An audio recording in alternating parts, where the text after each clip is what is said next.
Most welcome all of you in online classes.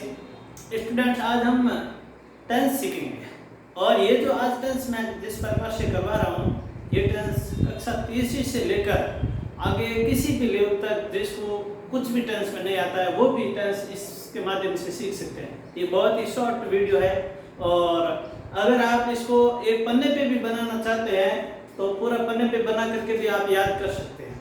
देखिए किस प्रकार से है ये टेंस।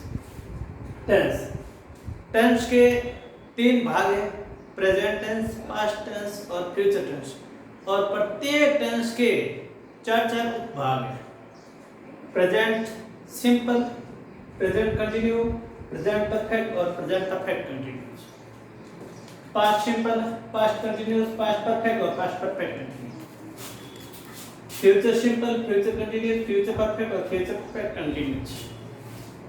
अब देखिए, हिंदी पहचान, इंग्लिश और उसमें हेल्पिंग वर्ब कौन सी आती है वो चीज़ आप समझ लीजिए।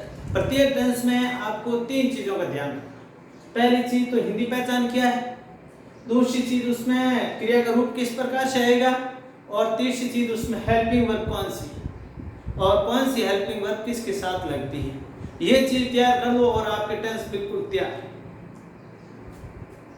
प्रेजेंट सिंपल टेंस में हिंदी पहचान क्रिया का वाक्य के अंत में क्रिया के साथ ता है, ती है, ते है, और साधारण वाक्य में सिंगुलर सब्जेक्ट के साथ को वर्ब की फर्स्ट फॉर्म ऐसे यस लगता है और प्लूरल सब्जेक्ट के साथ वर्ब की फर्स्ट फॉर्म लगती है। सिंगुलर सब्जेक्ट यानी एक वचन सब्जेक्ट के साथ वर्ब की फर्स्ट फॉर्म में ऐसे यस लगता है और बहुवचन सब्जेक्ट के साथ वर्ब की फर्स्ट फॉर्म लगती है। प्रश्नवाचक और नकारात्मक वाक्य में हेल्पिंग वर्ब आती है डू या डज और वर्ब की फर्स्ट फॉर्म आती है। डज का प्रयोग एक वचन सब्जेक्ट के साथ होता है और डू का प्रयोग आई तथा बहुवचन सब्जेक्ट के साथ होता है। फिर है प्रेजेंट कंटिन्यूअस।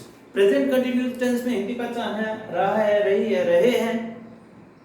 इंग्लिश में is, am, are plus ING form. Is का प्रयोग एक वचन, आर का प्रयोग बहुवचन व एम का प्रयोग आई के साथ होता है। एक बार पुनः, प्रेजेंट कंटिन्यूअस टेंस में हिंदी पहचान वाक्य के अंत में क्रिया के साथ रहा है, रही है, रहे हैं। इंग्लिश में हेल्पिंग वर्ब इज, एम या are plus ING form. Is का प्रयोग एक वचन सब्जेक्ट के साथ, एम का प्रयोग आई के साथ और आर का प्रयोग बहुवचन के साथ किया जाता है। ध्यान रखने की बात है, तीनों कंटिन्यूअस टेंस में आईएनजी फॉर्म लगती है और तीनों परफेक्ट टेंस में वर्ब की थर्ड फॉर्म लगती है। इस चीज का आपको ध्यान रखना। और तीनों परफेक्ट कंटिन्यूअस टेंस में भी आईएनजी फॉर्म लगती है और इसके साथ में बीन लगता है। ये चीज आपको दिमाग में रखनी, ताकि इस प्रकार से आप समझते हुए करेंगे तो आराम से ध्यान हो जाएगा और याद भी जल्दी होगा। आपको रटने की बजाय सही बैठा करके दिमाग में और समझ करके करना, ताकि आपको लाइफ टाइम वापस याद नहीं करना पड़े। साथ ये प्रेजेंट परफेक्ट टेंस है, चुका है, चुकी है, चुके हैं जो क्रिया के साथ आता है वाक्य के अंत में, और इंग्लिश में क्रिया का रूप है वो हैज या हैव के साथ वर्ब की थर्ड फॉर्म आती है। हैज का प्रयोग सिंगुलर सब्जेक्ट के साथ यानी एक वचन के साथ और हैव का प्रयोग प्लूरल आई तथा प्लूरल सब्जेक्ट के साथ यानी आई तथा बहुवचन के साथ।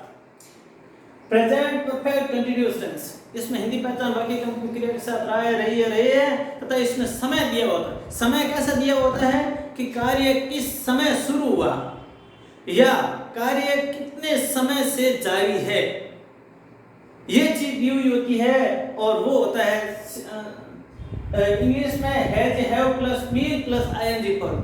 हैज या हैव के साथ been plus ING form, been plus ING form तीनों टेंस में आएगा।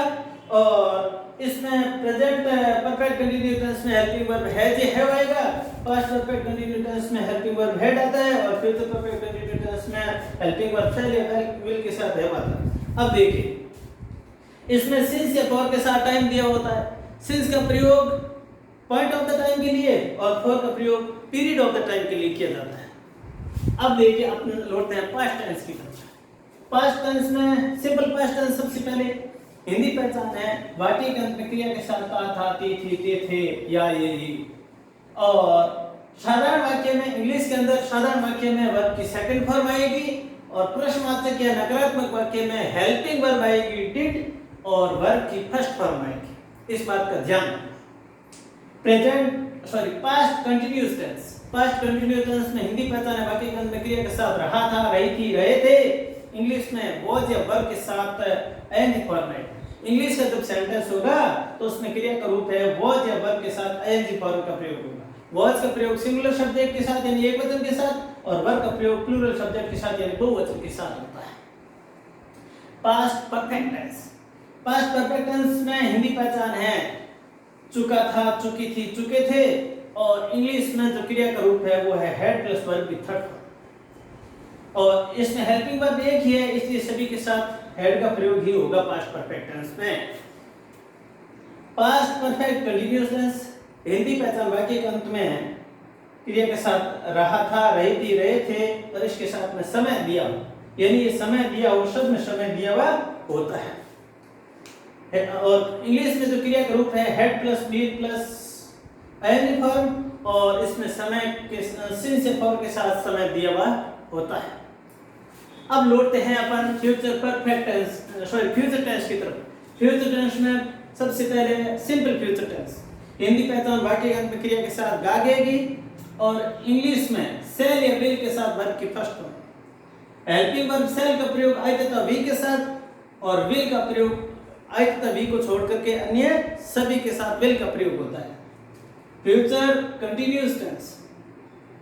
फ्यूचर कंटीन्यूअस टेंस में देखिए हिंदी पहचान है वाक्य के अंत में क्रिया के साथ रहा होगा, रही होगी या रहे होंगे, और इंग्लिश में जो क्रिया का रूप है सेल या विल के साथ be plus ing form. Shall का प्रयोग आई तथा वी के साथ, और विल का प्रयोग अन्य सभी के साथ। ये ऊपर दिया होता है इसलिए वापस नहीं लिखा। Future perfect tense. Future perfect tense में हिंदी पहचान है वाक्य के अंत में क्रिया के साथ चुका था, चुकी थी, चुके थे। फ्यूचर परफेक्ट टेंस हिंदी पहचान है वाक्य के अंत में क्रिया के साथ चुका होगा, चुकी होगी, चुके होंगे, और इंग्लिश में जो क्रिया का रूप है सेल या will plus have plus verb की थर्ड फॉर्म। सेल या विल के साथ हैव प्लस वर्ब की थर्ड फॉर्म। सेल का प्रयोग आई तथा वी के साथ, और विल का प्रयोग अन्य सभी के साथ। अब देखिए फ्यूचर परफेक्ट कंटीन्यूअस टेंस। रहा होगा, रही होगी, रहे होंगे। हिंदी पहचान होगी क्रिया के साथ वाक्य के अंत में क्रिया के साथ रहा होगा, रही होगी, रहे होंगे, साथ में समय दिया हुआ होगा कि किस समय कार्य शुरू होता है और या कितने समय तक कार्य भीतर में चलता है। इसमें देखो सेल या will plus have plus be, shall या will plus have plus been plus ing verb, और इसके साथ में फ्रॉम या फॉर के साथ टाइम दिया होता है। यानी जिस पास्ट परफेक्ट कंटिन्यू और future perfect continue present perfect continue और पास्ट परफेक्ट कंटिन्यू टेंस में सिंस आता है, उसी के स्थान पर फ्यूचर परफेक्ट कंटिन्यू टेंस में फ्रॉम का प्रयोग किया जाता है पॉइंट ऑफ द टाइम से पहले। इस बात का ध्यान रखना। तो इस प्रकार से स्टूडेंट्स अगर आप थोड़ा सा टाइम देकर के अगर 2 घंटे अच्छे ढंग से पढ़ो तो ये पूरे के पूरे टेंस आप याद कर सकते हो, और इनका 5-7 दिन तक लगातार रिवीजन करो, एक पन्ने पे उतार के रखो और इनको कंटिन्यू पढ़ोगे तो आपको कभी भी टेंस वापस याद करने की जरूरत नहीं पड़ेगी। आशा है कि आपको अच्छी तरीके से समझ में आया होगा। अगर आपको पसंद आया है तो लाइक करें, शेयर करें, कमेंट करें, इस चैनल को सब्सक्राइब करें। धन्यवाद। Take care.